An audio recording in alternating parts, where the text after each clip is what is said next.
Subscribe, please. Hey guys, welcome back. It's your favorite Gimp with a Limp, and I am back with one more round of World at War 85. I wanted to get one more video in before I move and get everything broken down, just to show you guys just a little more gameplay and touch on some more of the aspects of the game that I've been learning as I've been going back and forth with the developer, touching on little bits here and there. Want to update you guys on a few things that I talked with him about. The orange triangle firepower, so units like the Abrams and the T-80s where they have that little orange triangle to the left of the unit symbol itself. When it comes to the movement fire bonuses, okay, let me grab the sheet that shows that. All right, so this right here where we're talking about the penalty associated with the different units and how NATO units didn't have, you know, as bad a penalty versus Soviets and so on. The way it's going to work is that's only going to apply to units with that advanced firepower, so with that orange triangle. So I was wrong over here. Not all of these NATO units get that bonus. Only the two Abrams are going to get it. But since all of these T-80s have that orange triangle, they all get the Soviet bonus, which doesn't penalize them as much for moving and firing as it does other units. The infantry and the armored fighting vehicles and Jeep and all that, they would suffer a still fairly substantial penalty, -2 firepower when moving up to half their distance and then not being able to fire. So that's one little update I wanted to touch on. And something that I talked to the developer about, the volley fire concerning the Soviet units when they take and have a couple of heavy armor units in the same hex, adding one to that firepower, that's actually not able to be done while moving and firing. They can only do that if they're stationary. That was something that was actually missed in the rulebook, so we were able to work together, so that's going to be updated. Like I said, I don't have the most up-to-date version of the rulebook, but thanks to doing these videos, they're able to see, you know, just a few little spots here and there, and they can update that, so it's going to be ready and perfect for you guys when it does come out. So keep that in mind. Also, there were a few comments about over here as far as op fire was concerned. And I wanted to address that because it kind of was a rules violation and not, for me, it was more thematic because in my mind, when the NATO units were coming from down over here and pushing up over the hill to fire, they were kind of cresting the ridge and firing down on the Soviets as soon as they crested the ridge. But yes, the Soviet Union units could have technically op fired against the NATO units as they crested that ridge. But for me, that, like I said, it was more thematic. It was just the battle, how it was playing out in my mind. The Soviets wouldn't have had the chance, timing-wise, to fire. But according to the rules of the game itself, just the nitty gritty, yes, they could have op fired against them. I just chose not to for my game because it seemed more apt for me, which I'm sure plenty of you guys have played that way before. One last thing, as far as HQs are concerned, they don't come off the board in between activations. They're going to stay on their the unit that they're on, but they can redeploy. So let's say the NATO units were to activate right now, the HQ could redeploy to one of the other units if he wanted to. All right, so it's just like that. However, if the NATO unit, if the HQ unit was reduced, at that point it would go off the board into the suppression box, and then it would be put back onto the board, redeployed afterwards. All right, I think that touches us up. Let's take and jump right back into the game. The Soviets did their end run around this hill, pushed down. They're doing a lot of damage down here to the NATO units. The NATO units are fighting valiantly, trying to hold them back from their objectives of B and A down south below the video, where they're trying to take those cities. So let's see if the Soviets can push off. We're going to grab our little stack of cards that have already been shuffled up here, and we're going to flip our top one. All right, NATO units are the first ones to go. So we're going to have to try to remove some of the suppression that we got going on here. Not suppression, disruption. I've got two units that are disrupted. We'll start with our Abrams. Brain farting out there. And does he get a bonus? Hold on, let me look real quick. I want to see if the HQ or the cover provides a bonus there. Okay, the only thing I'm seeing in the rulebook as far as disruption is concerned is if the unit is out of command, then they would have to add 1 to their die roll. That's not applicable in this case, so I guess they're just going to roll it naturally and see what they get for their roll. Come on, low. 7, bam. Oh, I was a little worried when I saw that. So we can take this disruption off the Abrams. It's stacked with that HQ, so he will be able to do some hurt. We're going to try for this Jeep as well. Come on, no whammy. No whammy, no disruption. Take it off, baby. 4. Okay, perfect. They are both undisrupted. We'll pop these off, and now we can get into it. Now, part of me is thinking, okay, I can op fire, so should I leave units unactivated? In this case, there's really no reason for me not to attack with everything that I have at this point, because they can do a lot of damage. A lot of these guys are already at half range from me, so if I were to try to hold back for potential op fires against them, it wouldn't matter. Plus, I do have 1 more card than they do in there for my activation, which supposedly is supposed to help me, but I haven't been getting it for the past couple of turns, so we'll have to see how it happens. All right, we'll start with our infantry down here. They have their support weapon, which they'll fire a missile from. Let's see, 1, 2, 3, 4, 5, 6, 7. So it's over half range. So I'm going to be rolling, since they're not moving, I'm going to be rolling 4 dice, and I am looking for 4s to hit. And we're going for this front tank right here. All right, come on, give me 4s, baby. Okay, that's not bad. 3 hits, I'll take that. Now, they have 4 dice, looking for 5s for defense. Oh, I'm gonna put on the dice. Come on, go ahead. Oh, they all hit, baby. 1 missile blows him to hell. That's what I'm talking about. Now the NATO units are coming around. All of these missed. Oh, wait. He does get the defensive bonus, so because it's a missile and they have that reactive armor. Oh, that's right. The orange triangle, is not the firepower thing. That's not the movement. That's the reactive armor. It's the firepower number being orange. So like the Abrams, the 1145, the 4 being orange is what represents the fact that they have the movement bonus, and the orange triangle represents the reactive armor, which this guy does have, but that would have saved him on 4s, but he got no 4s, so he is obliterated. 1 disruption, 1 flipped over, and then 1 to be destroyed. So 3 hits takes him out in 1 go. We'll drop him off. We'll drop a little wreck marker here, and I'll take one of my little acrylics and pop on there just because it looks neat when you're playing with them to see the burning wreck. Okay, nice. That's what we need to have happen. All right, we're going to have our Jeep here do the same thing. Let's see. The hill goes out to there, so he'd still have a line of fire if he went there, but I can go up to here.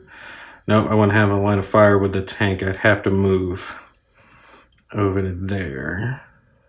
Let's see.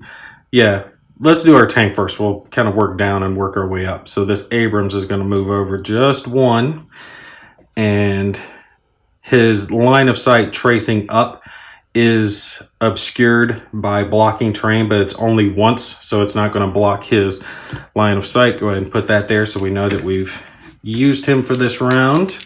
He does have the upgraded movement, move and fire, like we can tell with his 4 firepower. So he gets to roll all 4 dice, looking for 5s to hit. And let's see, 1, 2, 3, 4, 5, 6, 7, 8. And it's just effective range, so no bonuses for him.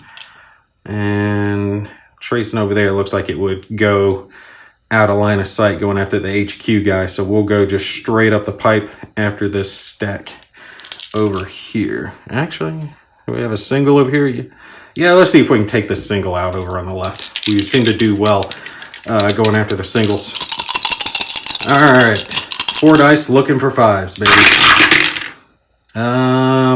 1 hit. Crap. That's what I'm talking about. The Abrams just don't seem as good as the T80s to me. So 1 hit, the tank has 4, looking for 5s as well. And he takes 1 hit. That's what I'm talking about. Disrupted. All right, the dice gods are in my favor this time. All right, he's done. Now we're going to the Jeep. Jeep's going to fire up. He's tracing along the hex side. So again, the HQ is going to be on a line of sight because I'd have to trace across the hill to get to the HQ. So we'll go for this double stack. T80's right there. And he's firing 4 dice. But again, he's got the green firepower. And the green firepower means that the T80 has reactive armor. So instead of his defense being 4 looking for 5s, it becomes 4 looking for 4s. So, all right, big hits here. Okay, 2 hits. I'll take that. I'll take 2 hits. Mark that guy so I don't forget him. Actually, I'll mark it on this side so I keep it next to him. All right, so he's got 2 hits. He's rolling 4, looking for 4s. And he got 1, so we got a disruption there too. All right, that's what I'm talking about. And just for ease to know that they have 1 that can still fire, I'm gonna put this disruption there and put the active unit there on top so I know 1 of them can still fire. Okay, that is nice. That is nice. All right, it looks like the only thing I have left that I can fire with now is my 1 last Abrams, but the Abrams does have the HQ, which means he gets to roll 2 extra dice, and he's firing straight up. I'll tell you what, let's see if we can actually finish off this set of units here. Let's see, 1, 2, 3, 4, 5, 6. 1 hex. With their range being farther, they actually get the point blank range benefit where my Abrams don't because their range is a little bit shorter. Like I said, the T80 seems better. Okay, 6 dice. Again, looking for 5s. Take these guys out. And 2.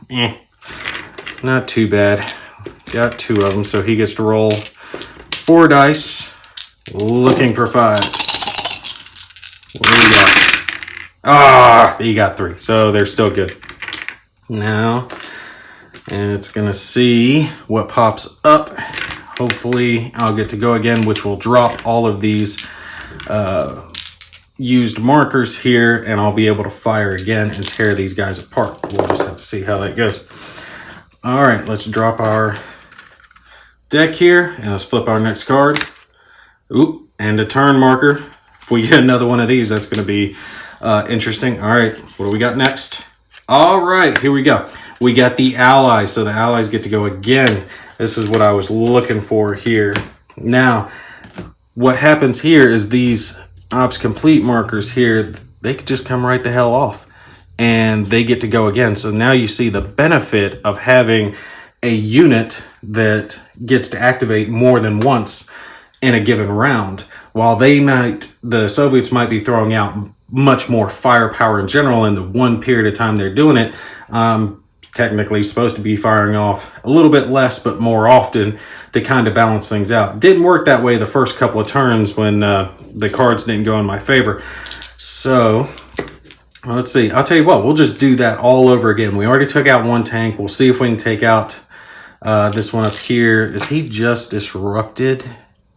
Ooh, I did forget to do my missile checks on my 2 units. All right, so we're going to do that real quick to see, because that's going to determine something here. Missile check. Ooh, he has a reloading. Okay, so infantry is reloading. We're going to check the Jeep real quick because this is going to reduce my firepower by a lot. And he got a reloading. Okay, now that's not good. So what we have to do now is we have to roll to see whether or not they get reloaded in this round. And if they don't, I believe they go to low ammo. Okay, I'm not entirely sure on the second one. I know this guy, if he fails his reloading attempt, he just stays at reloading. The Jeep is either this one or this one. Okay, oop, let me hold down a little bit. Either this one or this one. So it either gets a low missile marker or a no ammo missile marker. And I'm not entirely sure which one it is, because it's non-transport ground vehicle with green anti-tank guided missile, or transport vehicle. So if it's a non-transport, it's here. If it's a transport, it's here.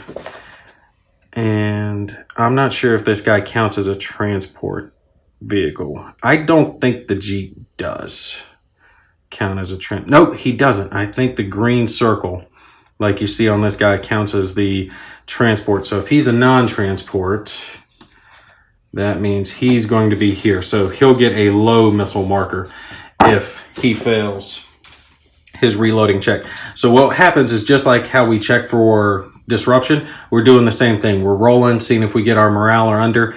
And if we do, these reloading markers come off and they reloaded and they're good to go. If they fail, the infantry will stay at reloading and the Jeep will go to a low missile warning, which I do believe means that he gets to fire one more time and then he's out of missiles.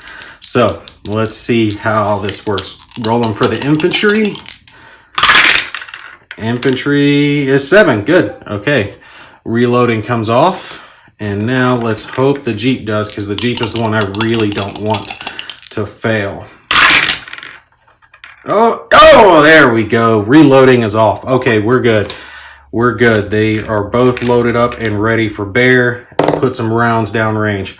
Okay, starting with infantry.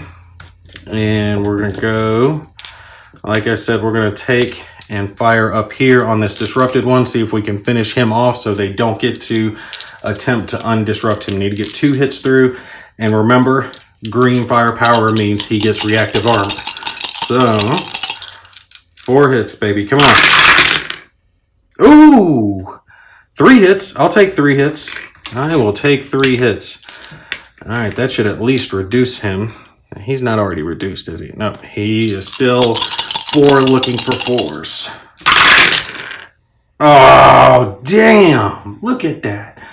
Look at that. I couldn't get 1 squeak through. That infantry sucks. Damn it. Okay, we'll fire with this tank.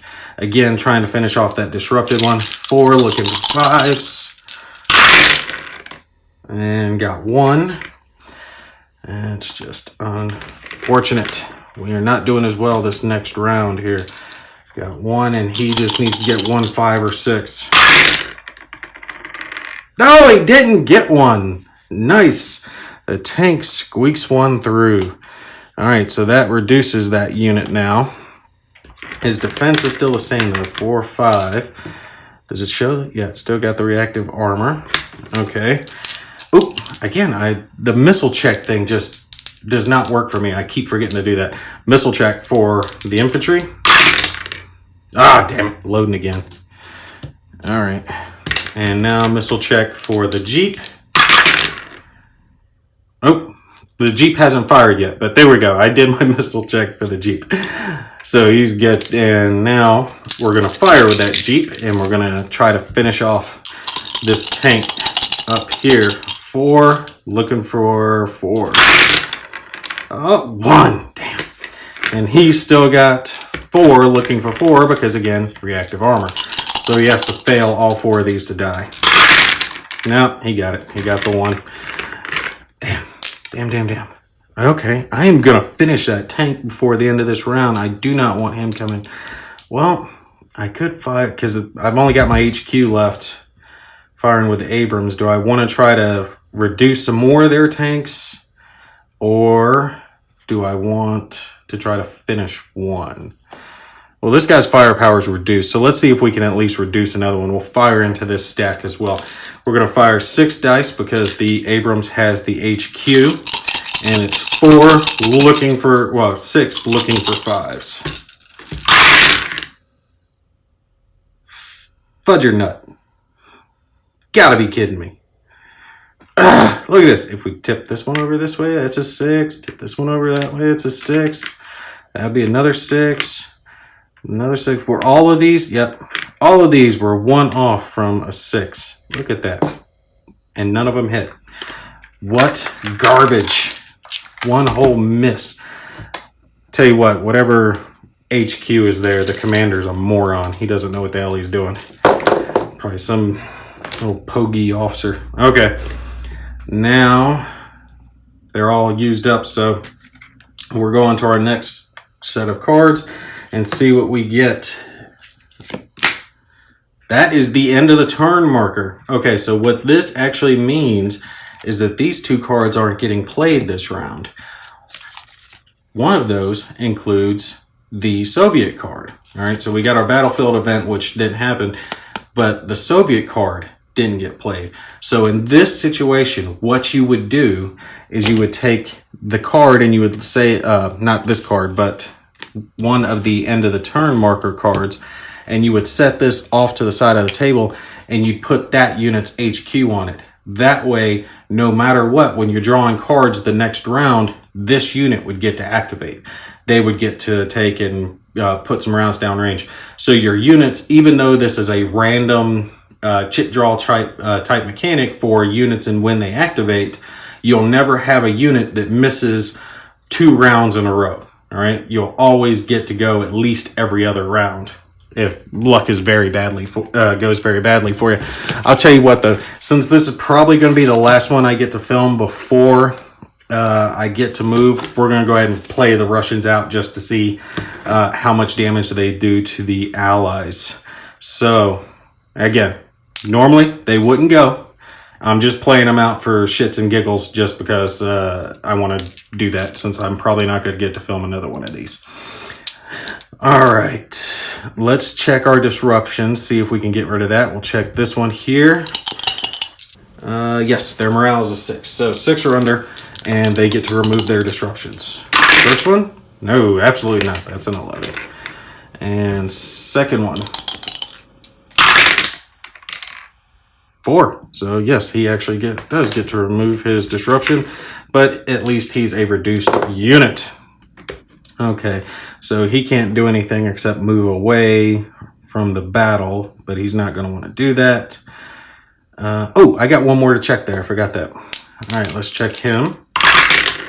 And he doesn't remove it. So they don't have a whole lot to fire with, but we'll just take and fire them off and see what happens.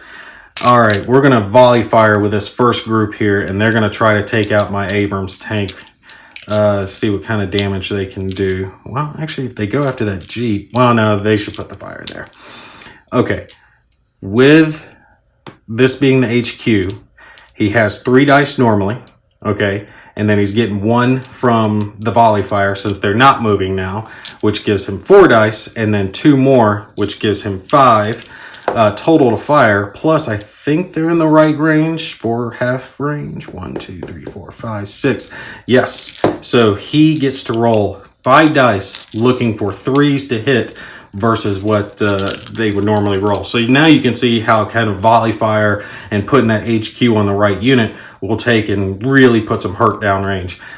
This unit does have some defense going for it though. He is uphill and in woods, which gives him +2 dice on his defense. But this one gets 5 looking for 3s, where this guy's going to get 6 looking for 5. So not quite as good. All right, let's see what happens. Looking for 3s. Ooh, 4 hits. Big dog came out swinging.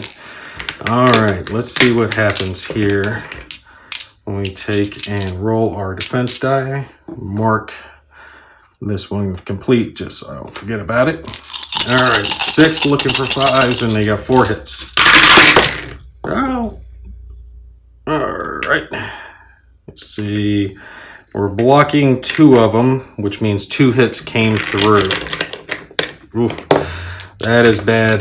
That is disrupted and reduced, and we do not want to reduce our tank because that's our big dog. All right, flip over for me. And mark that wreck there. He's still marked off. And disrupted. Now I believe that might affect the HQ unit being with it. Let me take a look real quick and we'll come right back. Okay.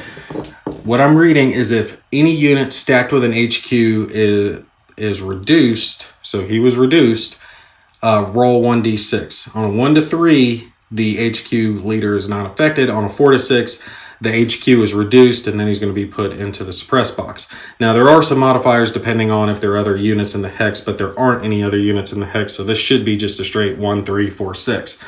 Let's see what happens. Hopefully it's a 1-3. I don't want to lose my HQ. Oh, 6. So the HQ goes down to his reduced side, and he's going to be placed off board in that suppression box. So that's how your leaders are going to be handled. And the next activation I get, the leader could come back on, but again, he's going to be reduced. He's not putting out the type of bonus that he was previously. Okay, so they fired. Only one here can fire. So he's going to have 3 dice looking for 4s. See if he can finish off this tank. 3 dice looking for 3s. Actually, he's in point blank range. 1, 2, 3, 4, 5, 6. Yep. 3 dice looking for 3s. He got 2.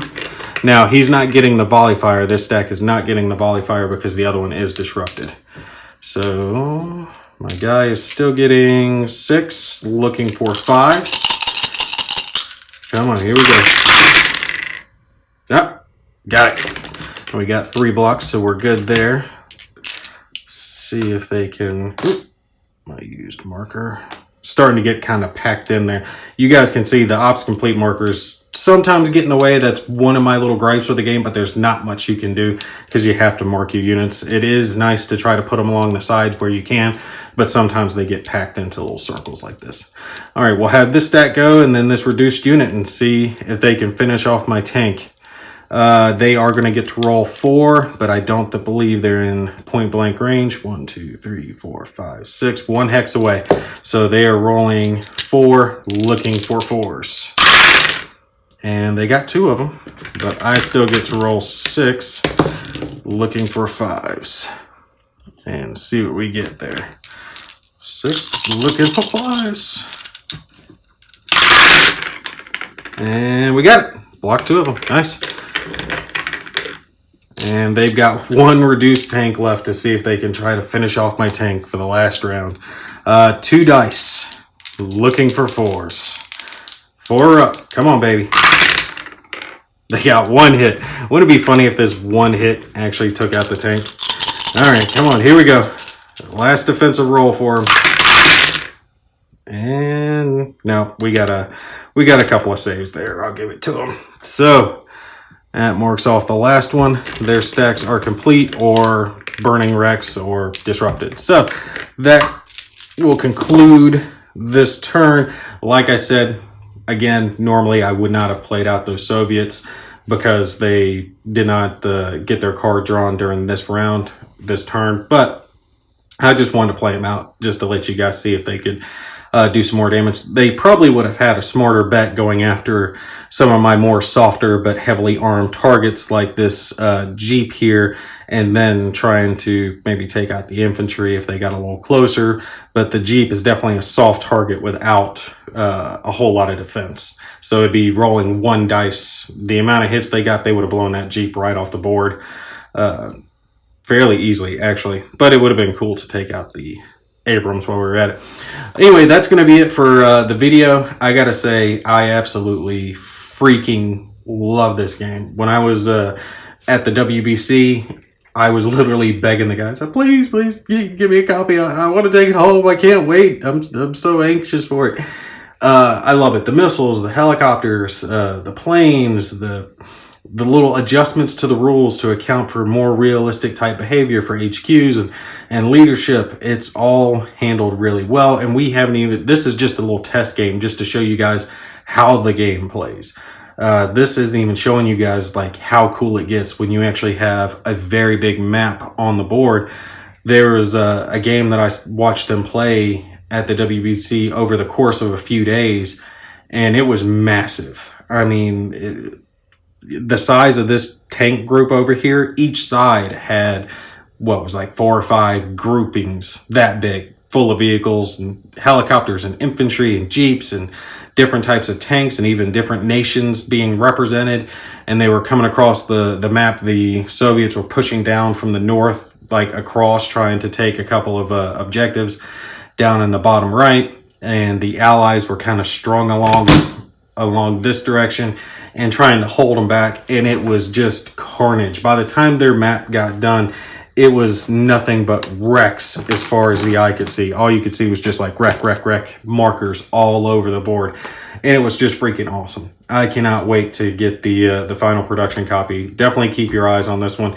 World at War 85, they're going to have a couple of different ones coming out when the Kickstarter releases for it.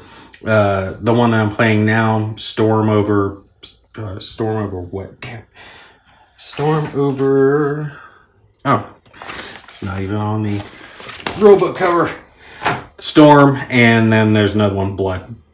Sorry, my memory's shit, so I can't remember it. But they are going to have... sorry, loud truck driving by. They're going to have that going on. Freaking awesome. I definitely suggest backing it because I love the game. It plays very well. It's very intuitive. For me, the big thing is just remembering to do some of the basics, like the missile reloading, you know, stuff like that you'll forget every now and then, which is no big deal. All right, but that's going to be it for me. You guys take care. I'll catch you in the next one.